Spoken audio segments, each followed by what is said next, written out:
Administrativando Abogados.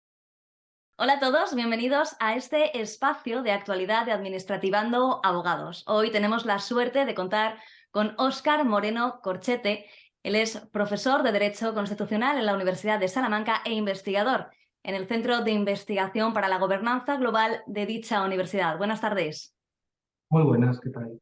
Muchas gracias por acompañarnos. A vosotros por invitarme. Los españoles, Óscar, nos levantamos esta semana con la resaca electoral y sin apenas tiempo para el análisis de los resultados de las elecciones municipales y las elecciones autonómicas. El presidente del Gobierno anunciaba que iba a disolver las Cortes y que además convocaba elecciones. Así que te pregunto directamente, ¿qué implica la disolución de las Cortes? Bueno, pues la disolución de las Cortes, en este caso de las Cortes Generales, constituye un elemento propio de nuestra forma de gobierno parlamentaria. Es decir, a partir de la elección de las Cortes Generales por parte de la ciudadanía, el Congreso de los Diputados puede nombrar y mediante una moción de censura constructiva puede destituir a la presidencia del Gobierno. Y lo que hacemos para contrarrestar o para evitar el predominio del Poder Legislativo sobre el Poder Ejecutivo es permitir que la presidencia del Gobierno pueda disolver las cámaras legislativas. Entonces, bajo este contexto y con un carácter general, la disolución de las Cortes Generales implica la interrupción o la finalización anticipada del periodo natural de 4 años para el que resultan elegidos el Congreso de los Diputados y el Senado. Y ello tiene como finalidad básica celebrar unas nuevas elecciones a Cortes Generales.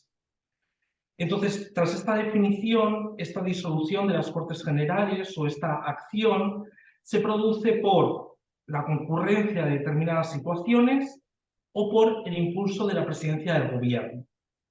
En el primer supuesto, se interrumpe una legislatura en 2 casos. Por un lado, a la luz del artículo 99 de la Constitución, si no se logra la investidura de la presidencia del Gobierno, es decir, si las Cortes Generales o el Congreso de los Diputados, mejor dicho, no son capaces de nombrar o de otorgar su confianza a un presidente del Gobierno, como sucedió en los años 2015 y 2019. Y por otro lado, segunda situación, según el artículo 168 de la Constitución, si se aplica el procedimiento agravado de reforma constitucional o si lo que se pretende es una revisión total de la Constitución o una modificación del título preliminar, del núcleo duro de los derechos fundamentales y libertades públicas y o de la corona. En cualquier caso, este procedimiento agravado de reforma constitucional no se ha aplicado nunca. En el segundo supuesto, y en atención, en este caso, al artículo 115 de la Constitución, se interrumpe la legislatura si la presidencia del Gobierno lo decide de manera libre y autónoma, ya sea por diferentes razones políticas, porque existe un conflicto con el Poder Legislativo o simplemente por una cuestión técnica. En ese caso, la presidencia del Gobierno puede disolver el Congreso de los Diputados, el Senado o ambas cámaras legislativas. Se trata de una decisión bastante habitual, es decir, es una manera muy común de acabar con una legislatura y de convocar elecciones, y generalmente se somete a ciertos límites procedimentales y temporales. Por una parte, previamente a la disolución de las Cortes Generales, la presidencia del Gobierno debe escuchar al Consejo de Ministros, que es el órgano colegiado del Gobierno, y por otra parte, la presidencia del Gobierno no puede impulsar esa disolución de las Cortes en determinados contextos. Por ejemplo, cuando está en tramitación una moción de censura constructiva, cuando se está aplicando un estado de alarma, un estado de excepción, un estado de sitio, en el plazo de 1 año desde la última disolución, para que la presidencia del Gobierno no abuse de esta capacidad, o, por ejemplo, en el contexto de un gobierno en funciones. Pero en este caso sí se podía hacer. Sí, claro. La presidencia del Gobierno puede recurrir a su facultad discrecional de disolver las Cortes Generales y convocar elecciones. Y así lo hemos visto en el Real Decreto, si no me equivoco, 400/2023, por el que se disuelve el Congreso de los Diputados y el Senado y se convocan las nuevas elecciones. Otra pregunta que te quería hacer, ¿qué puede hacer y qué no? ¿O qué pueden hacer las Cortes de aquí hasta que se vuelvan a constituir, que según este Real Decreto creo que será el 17 de agosto? Bueno, pues hasta la conformación de esas nuevas Cortes Generales que expresen los resultados de las elecciones del próximo 23 de julio, lo que va a suceder es que operan las denominadas diputaciones permanentes, que son órganos parlamentarios que lo que hacen es asegurar la permanencia o la pervivencia del poder legislativo.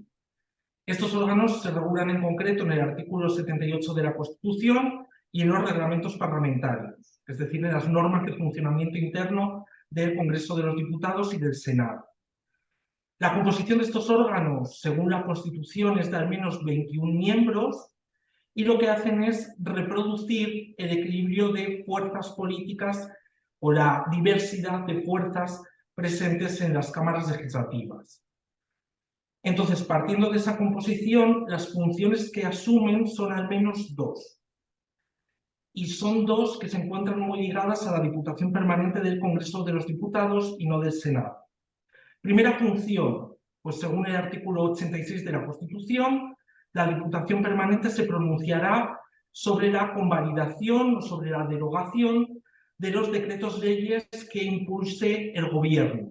Y para eso, al igual que en circunstancias normales, tiene un plazo de 30 días desde la promulgación de ese decreto ley o de esos decretos leyes. Y segunda función, a la luz del artículo 116 de la Constitución, la Diputación Permanente se encargaría de autorizar la prórroga de un estado de alarma, de autorizar la declaración de un estado de excepción y, en su caso, autorizar la prórroga de ese estado de excepción y de declarar el estado de sitio. Partiendo de estas dos funciones, lo que hace el artículo 78 de la Constitución es incluir como una cláusula genérica que dice exactamente velar por los poderes de las cámaras.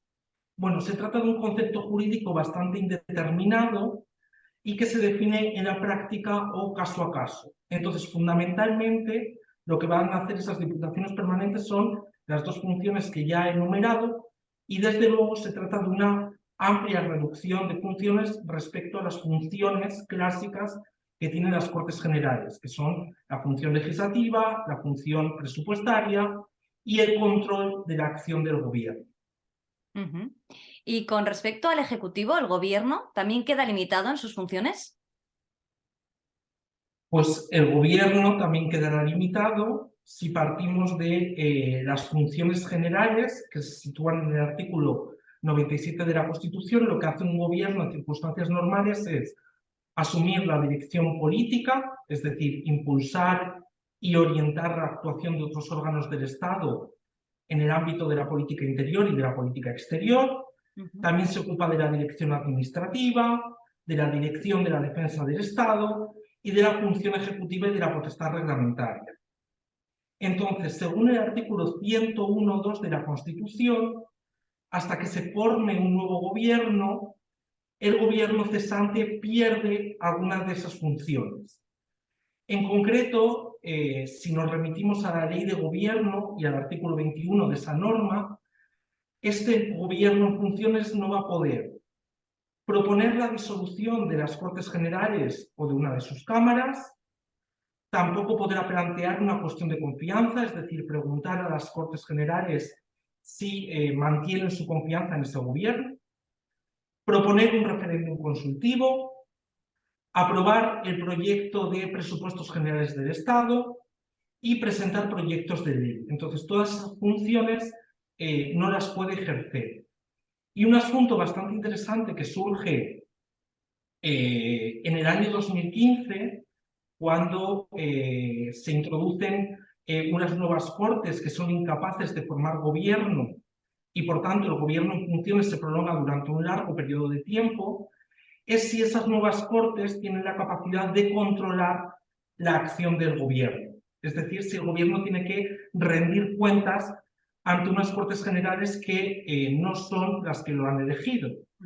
Entonces, ese asunto lleva al Tribunal Constitucional y en el año 2018 dicta una sentencia en la que dice que a pesar de que no exista esa relación entre el poder legislativo y el poder ejecutivo, el gobierno en funciones sí debe ser controlado por el poder legislativo.